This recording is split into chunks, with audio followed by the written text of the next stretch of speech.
যারা কুল খেতে ভালোবাসো তাদের কিন্তু এটা দেখে অটোমেটিক্যালি জিভে জল চলে এসেছে, কি তাই না? ছোটোবেলা থেকেই আমি ঠিক এরকমভাবেই কুল মাখা খেয়ে এসেছি, তাই জন্য আজ ভাবলাম চলো আবার সেই ছোটোবেলার দিনগুলো ফিরে পাওয়া যাক। কুলগুলোকে শিলনোড়ার সাহায্যে আমি ঠিক এরকমভাবে থেতো করে নিয়েছি। তারপর 1 চামচ কালো সর্ষে নিয়ে এটাকেও বেটে নেব খুব ভালোভাবে। সর্ষে দিলে কিন্তু কুল খেতে ভীষণই টেস্টি লাগে, তোমরা একবার ট্রাই করে দেখতে পারো।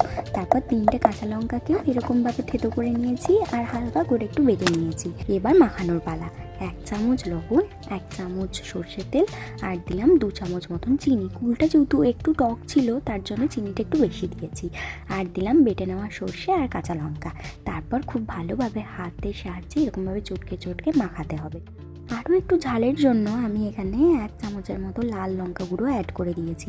ব্যাস, তারপর মাখিয়ে নিলেই আমাদের টক ঝাল কুল মাখা একদম রেডি হয়ে যাবে। তোমরা একবার ট্রাই করে জানিও কেমন লাগলো তোমাদের এই সর্ষে দিয়ে কুল মাখা রেসিপি। টাটা।